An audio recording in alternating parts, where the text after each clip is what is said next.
साथियों नमस्कार। साथियों अपने जो ज्योग्राफी क्लासेस चल रही थी उसके अंदर हम दो नदियां पढ़ चुके हैं। एक पढ़ चुके गंगा नदी और दूसरी पढ़ चुके यमुना नदी। आज जो हम तीसरी बंगाल की खाड़ी में पड़ने वाली जल गिराने वाली नदी पढ़ेंगे उस नदी का नाम है क्या? हम पढ़ रहे हैं भारत की नदियां। भारत की नदियां।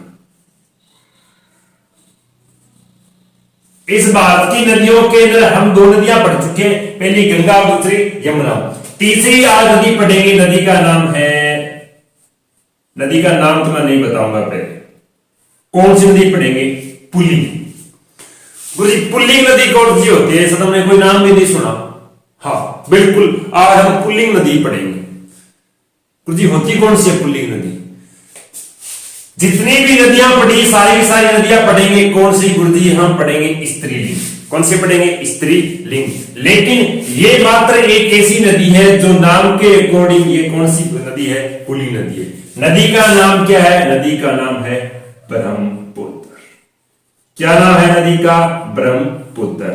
ब्रह्मपुत्र नाम सीखते ऐसा लगता है कि ये नदी कौन सी है? पुल्लिंग नदी है। इसी प्रकार से हम आज कौन सी नदी पढ़ेंगे? एक पुल्लिंग नदी पढ़ेंगे जिसका नाम क्या है? ब्रह्मपुत्र नदी। सबसे पहले हम देखेंगे इस नदी का भौगोलिक मानचित्र। ये नदी किस किस प्रकार से, किस किस मोड़ में, कहां से बहती है। तो पहले हम थोड़ा सा भारतीय मानचित्र के माध्यम से इसको देखने की कोशिश करते हैं। देखो क्या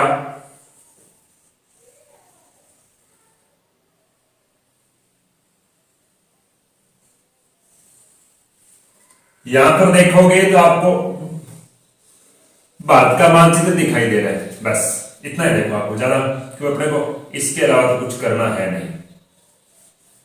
नीचे अपने कुछ नहीं करना, अपने सिर्फ इतना ही देखना, क्योंकि यहीं से क्या है अपनी नदी निकलेगी। देखो यहां पर क्या है? यहां पर एक पर्वत है, इस प्रकार से, इस प्रकार से एक यहां पर पर्वत है। पर्वत का नाम क्या है? और इस पर्वत से एक नदी निकलती है इस प्रकार से, यहां से ऐसे ऐसे बहती हुई, ऐसे। इसके बाद में सीधी की सीधी होते हुए कहां चली जाती है? सीधी सीधी बंगाल की खाड़ी में चली जाती है, इस प्रकार से। इसके और हम थोड़ी सी डायग्राम के माध्यम से देख सकते हैं, ऐसे ऐसे।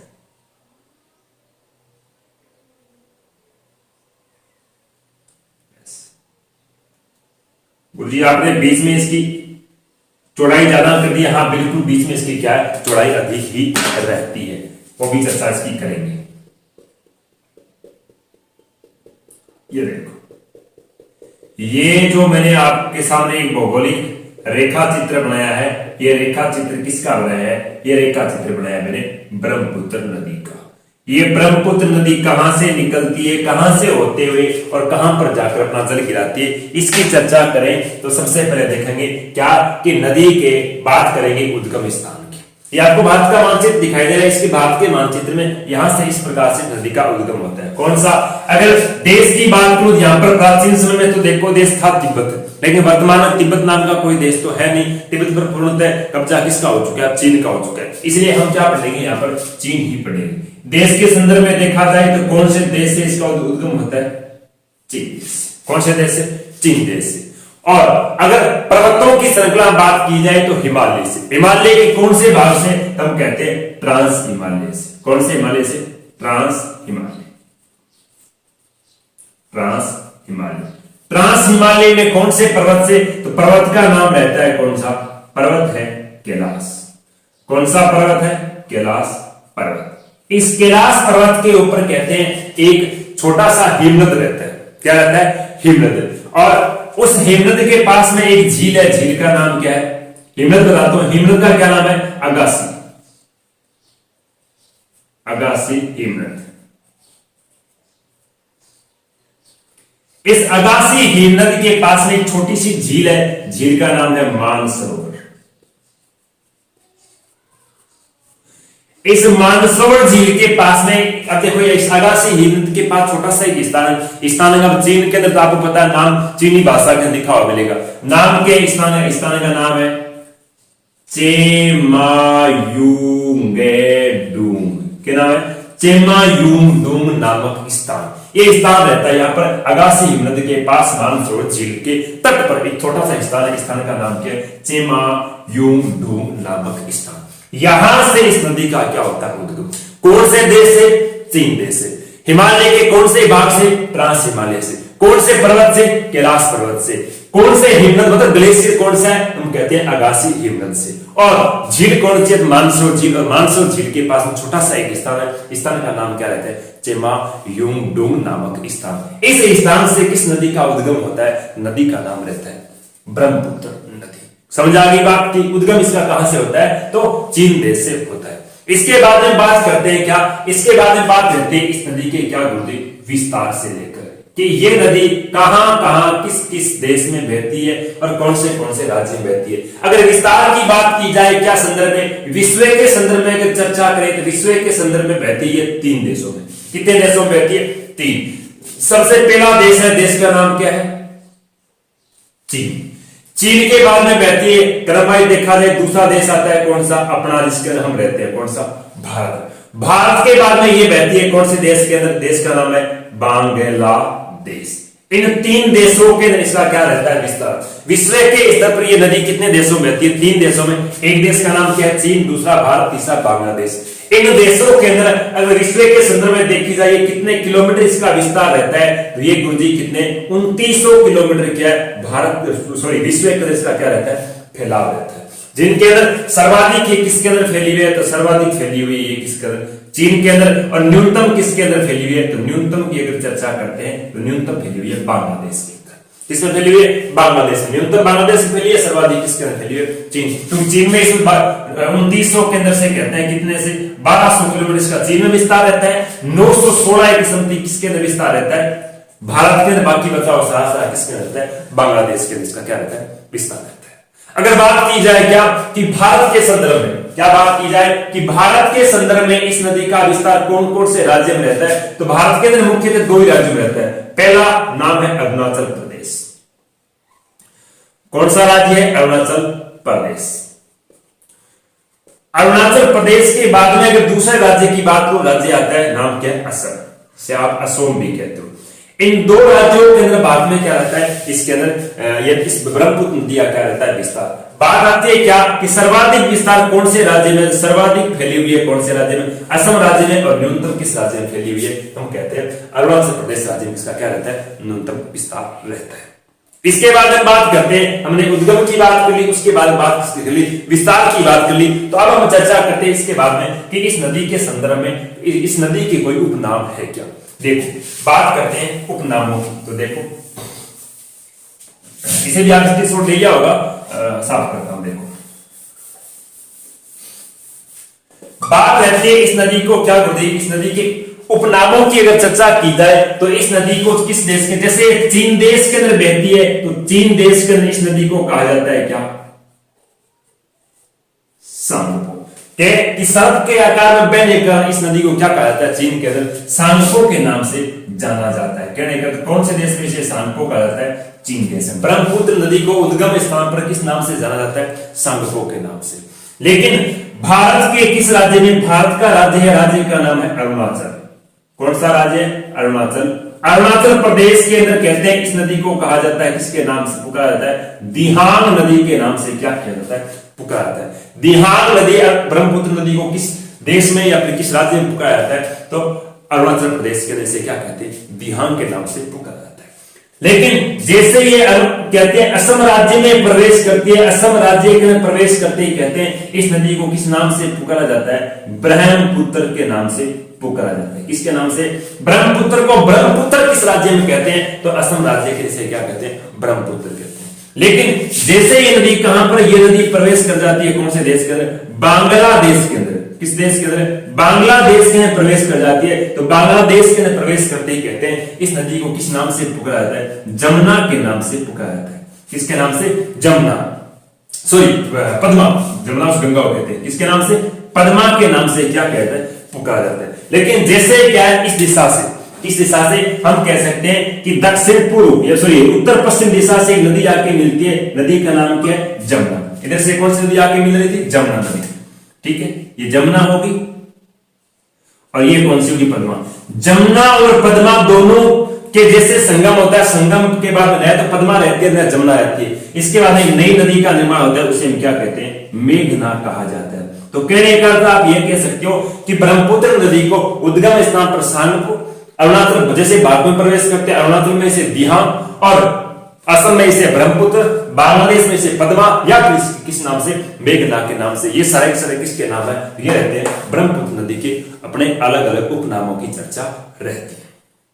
इसके बाद में अगर बात की जाए क्या कि इस नदी के कुछ सहायक नदियों की चर्चा करते हैं कि इस नदी के उत्तर से या फिर दक्षिण से या फिर कह सकते हो दाहिने भाग से या फिर बाएं भाग से कौन कौन सी नदियां आकर इसके मिलती है। देखो, इनकी बात करते हैं सहायक नदियों को लेकर। तो इसके कौन से भाग से आकर कौन सी सहायक नदियां आके मिलती है देखी जाए। देखो, तो हम बात करते हैं सहायक नदियों की चर्चा हम केवल किसके संदर्भ में करेंगे? भारत के संदर्भ में करेंगे, बाकी अपने के किसी प्रकार की दूसरी नदियों की चर्चा रहती नहीं है। तो बात करते हैं इसके कौन से? दाएं भाग से। दाएं भाग से आने वाली 3 नदियां मुख्य थे। एक का नाम तो सबसे पहले आता है, नदी का नाम क्या रहता है? यहां से इस प्रकार से अलग तरह से रहता है। अगर सबसे पहले कहते हैं नदी आके मिलती है, नदी का नाम क्या है? लोहिती। क्या नाम रहता है? लोहिती। दाएं भाग से आकर मिलने वाली ब्रह्मपुत्र की पहली सहायक नदी कौन सी है? अरुणाचल प्रदेश में आके मिलती है, नदी का नाम क्या है? लोहिती। दूसरी बात की जाए तो यहां पर एक नदी आके मिलती है अरुणाचल प्रदेश के पास में और असम राज्य के पास में, उस नदी का नाम क्या है? बूढ़ी दिहांग। क्या नाम है? बूढ़ी दिहांग। क्या नाम है नदी का? बूढ़ी दिहांग। उसी के दक्षिण में एक नदी और आके मिलती है जिसका नाम है धनसिरी। क्या नाम है? धनसिरी। 3 नदियां मुख्यतः होगी, लेकिन एक नदी कहते हैं ब्रह्मपुत्र के असम राज्य में और आके मिलते हैं, नदी का नाम क्या है? कपिली। क्या नाम है? कपिली। ये 4 नदियां क्या रहती है? थोड़ी सी इंपॉर्टेंट रहती है, बाकी कोई इसकी चर्चा नहीं रहती है। दाएं भाग से ब्रह्मपुत्र के साथ मिलने वाली मुख्यतः सहायक नदियां कौन सी? लोहिती, बूढ़ी दिहांग, धनसिरी और कपिली। लेकिन हम कह सकते हैं बाएं भाग से आकर मिलने वाली नदियां कौन कौन सी है? तो बाएं भाग से आकर मिलने वाली नदियों की चर्चा की जाए तो पहली नदी रहती है ऊपरी ऊपर। इस नदी का नाम क्या है? यहां पर देखो अलग कलर से ऊपरी ऊपर कहते हैं भूटान से आकर किसके साथ मिलती है? दिहांग नदी के साथ आकर मिलती है, उस नदी का नाम ही क्या रहता है? दिहांग ही रहता है।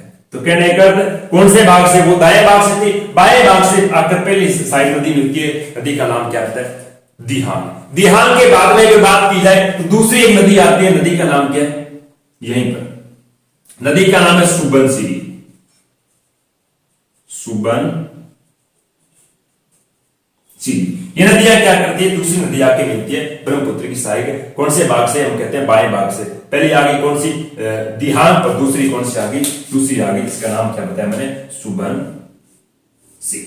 इसके बाद में एक और नदी आके मिलती है जिसका नाम क्या रहता है? सीधा अक्षर नाम रहता है रंगा। यहां से ये सारे दोनों असम राज्य में आके मिलती है, नदी का नाम क्या है? रंगा। रंगा किसकी सहायक नदी है? ब्रह्मपुत्र की क्या रहती है? सहायक नदी रहती है। रंगा के बाद में बात करते हैं एक नदी और आके मिलती है, ये असम के अंदर आके मिलती है, नदी का नाम क्या रहता है? मानस। क्या रहता है नदी का नाम? मानस। मानस भी किसकी सहायक नदी है? ब्रह्मपुत्र की सहायक नदी है। मानस के बाद में अगर बात की जाए तो एक छोटी सी नदी और आती है जो अपने कौन से? सिक्किम राज्य से है। सिक्किम राज्य में एक झील है, झील का नाम क्या है? चोलामू। कौन सी झील है? चोलामू। चोलामू। चोलामू भारत की सर्वाधिक ऊंचाई पर स्थित बनी हुई झील है जिसका नाम क्या है? चोलामू। कौन से राज्य में? सिक्किम राज्य। कौन से राज्य में? चोलामू भारत की सर्वाधिक ऊंचाई पर स्थित झील सिक्किम राज्य के अंदर, जिससे एक नदी का उद्गम होता है, नदी का नाम क्या है? तीस्ता। ये तीस्ता बांग्लादेश में जाकर किसकी सहायक बनती है? वो बनती है किसकी? ब्रह्मपुत्र की। कहते हैं कि 1786 से पहले, कब की बात है? 1786 से पहले ये तीस्ता नदी किसकी सहायक नदी थी? गंगा की सहायक नदी हुआ करती थी, लेकिन किसी वजह से इस नदी पर सर्वाधिक पानी आ जाने की वजह से इस नदी के तटों पर सर्वाधिक क्या आ गया? बाढ़ आ गया। और बाढ़ आने की वजह से इस नदी ने 1786 बाद में अपना रास्ता बदलकर और किसकी सहायक बन गई, तो ब्रह्मपुत्र की सहायक बन गई। इसके बाद में बाकी तो इसके जो बांग्लादेश में आपकी नदियां मिलती है वो कौन से भाग से, वापिस हम बात करें तो दाएं भाग से आपकी मिलती है। इनकी एक चर्चा करूं, दो नदियां और इसकी चर्चा करता हूं। देखो ऊपर हमने कौन सी पढ़ी, सबसे पहले दिहान, उसके बाद सुबनसिरी, उसके बाद हमने मानसरंगा और इसके बाद कौन सी पढ़ी, तीस्ता नदी, जो कौन से चोलामू झील सिक्किम राज्य से आकर बांग्लादेश में किसके साथ मिल जाती है, अपने ब्रह्मपुत्र के साथ मिल जाती है। दो एक नदी मुख्य तैयार है जो अपने कौन से दाएं भाग से आकर मिलती है। नदी का नाम क्या है, नागालैंड के दक्षिण से यहां से आती है और यहां से आते हुए मेघालय से होते हुए कहां पर, इस प्रकार से मेघालय से होते हुए कहां पर, बांग्लादेश के किसकी सहायक बनती है, तो ब्रह्मपुत्र की सहायक बनती है। नदी का नाम जहां से निकलती है उस स्थान पर इस नदी को कहा जाता है ब्राक। क्या कहा जाता है, ब्राक। या फिर जैसे कहते हैं कि नागालैंड के बाद में किसके अंदर प्रवेश करती है, असम प्रवेश करते हैं, इसका नाम पड़ जाता है क्या, सुरमा। क्या पड़ जाता है, सुरमा। ब्राक या सुरमा इसी के नाम। लेकिन जैसे ही नदी कहां बांग्लादेश में प्रवेश करती है, बांग्लादेश में प्रवेश करती है, इसका नाम क्या पड़ जाता है, मेघना पड़ जाता है, जो ब्रह्मपुत्र की सबसे लंबी सहायक नदी के नाम से भी जानी जाती है। ब्रह्मपुत्र की सबसे लंबी सहायक नदी कौन सी है, मेघना, ब्राक या सुरमा। ये भारत की सर्वाधिक वर्षा प्राप्त करने वाली नदी है, क्योंकि ये कहां से, मेघालय राज्य के, कहां से, मेघालय के अंदर बात करें तो मेघालय के अंदर बात करते हैं चेरापूंजी। कौन सा, चेरापूंजी। इस चेरापूंजी या फिर मौसिनराम नामक स्थान से निकलती है। इस वजह से ये विश्व के सर्वाधिक वर्षा वाले स्थान है। इस वजह से ये सर्वाधिक वर्षा प्राप्त करने वाली ब्रह्मपुत्र की या फिर भारत की नदी कौन सी, नदी का नाम रहता है ब्राक, सुरमा या फिर मेघना। ये थी इस ब्रह्मपुत्र की क्या होती, सहायक नदियों की चर्चा। इसके बाद हम बात करते हैं क्या, कि अपने इस नदी की कुछ विशेषताओं की चर्चा की जाएगी। विशेषताओं की चर्चा करते हैं, सबसे पहले कुछ मुख्य की बातें करते हैं, बाकी तो क्लास लंबी हो जाएगी, बीच में रोकेंगे, बाकी चर्चा हम साहित्य कल ही करेंगे। देखो इसको साफ कर देता हूं पहले। इसकी अगर एक चर्चा और की जाए, थोड़ी सी विशेषता की चर्चा कर लेते हैं पहले। देखो साइड अच्छा हो जाएगा, क्लास पूरी हो जाए तो भी बढ़िया बात है। सबसे पहले अगर बात की जाए क्या, इसकी विशेषता की बात करते हैं। पहली विशेषता क्या रहती है कि भारत से निकलने वाली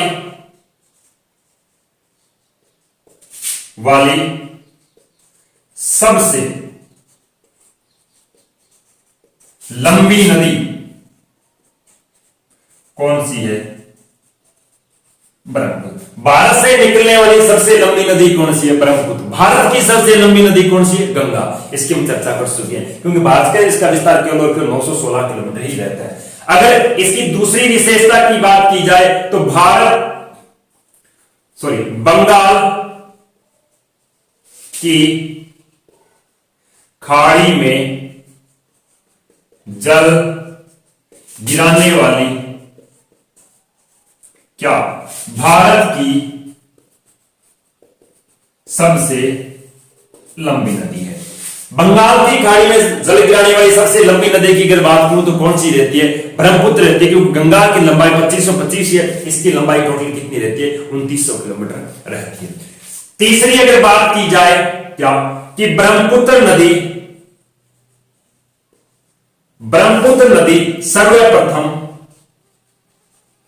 सर्वप्रथम किस भाग में, मैं बात करूं मैदानी भाग में। मैदानी भाग में ब्रह्मपुत्र नदी सर्वप्रथम मैदानी भाग में प्रवेश असम राज्य के कौन से स्थान पर हम कहते हैं, सदिया। कौन से स्थान पर, सदिया नामक स्थान पर कहते हैं कि ब्रह्मपुत्र नदी सर्वप्रथम किस भाग में प्रवेश करते हैं, मैदानी। इससे पहले ये सिर्फ किस में बहती है, हम हिमालय फिर पर्वतीय भाग पर इस पर क्या रहता है, इसका फैलाव रहता है। इसके बाद में इसकी विशेषता की बात की जाए, 4 नंबर विशेषता आती है कि असम राज्य के सदिया नामक स्थान, अभी जो बताया कौन सा, सदिया नामक स्थान पर यह नदी एक पर्वत के, छोटा सा एक पर्वत है, उस पर्वत के चारों ओर से फैल जाती है। कहने के उस पर्वत के चारों ओर क्या है, अपने पानी का विस्तार कर देती है, जिस वजह से वो पर्वत क्या है, एक द्वीप के नुमा आकृति का निर्माण करना शुरू करता है। क्योंकि एक ऐसा स्थान जिसके चारों तरफ से क्या है, जल ही हो, चलो उस स्थान को हम क्या कहते हैं, द्वीप कहते हैं। तो यहाँ पर एक ऐसा द्वीप बनता है जो किसके जल से बनता है, नदीय जल से बनता है। तो कहने का क्या गया, असम राज्य के सदिया नामक स्थान पर ब्रह्मपुत्र नदी द्वारा, किस नदी द्वारा, ब्रह्मपुत्र नदी द्वारा विश्व का सबसे बड़ा नदीय द्वीप का निर्माण होता है। विश्व का सबसे बड़ा नदीय द्वीप कौन, किस राज्य में, असम राज्य में। किस नदी के द्वारा बनता है, ब्रह्मपुत्र नदी के द्वारा। द्वीप का नाम क्या है, मांजुली।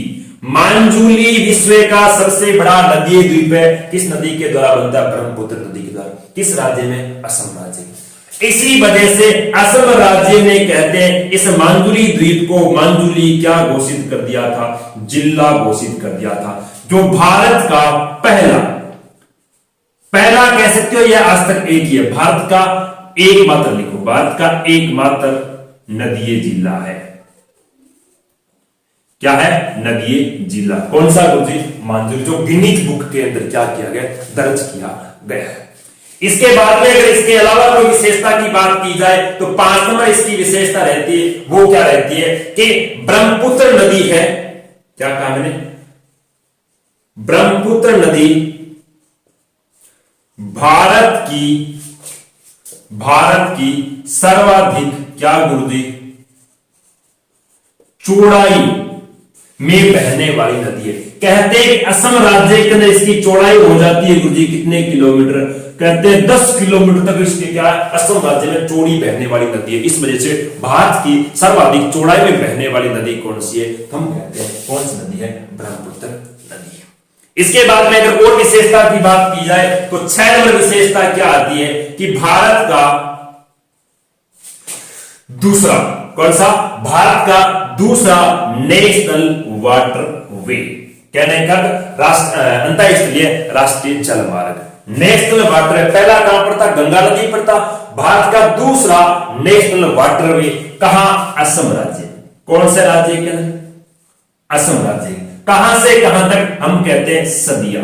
कहां से, सदिया, जहां पर मांजुली द्वीप था, सदिया से लेकर कहां तक, धुबरी तक। कहां तक, धुबरी, मेघालय की सीमा तक।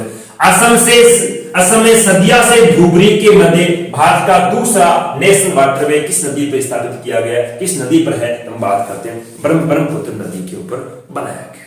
ठीक है, इसके बाद में हम बात करते हैं आगे की, अगली चर्चा हम थोड़ी बहुत बची है कुछ, और साहित्य कुछ नहीं बची है, लेकिन अगर कोई बच गई तो हम बात करेंगे, भारतीय परियोजना पढ़ेंगे, उसकी चर्चा और कर लेंगे। ये थी आपकी क्या, ब्रह्मपुत्र नदी। तो बने रहे इस क्लास के साथ, अगली हम पढ़ेंगे, कौन सी नदी पढ़ेंगे उसकी चर्चा हम अगली क्लास के अंदर करेंगे। आज के लिए इतना ही, धन्यवाद विद्यार्थियों।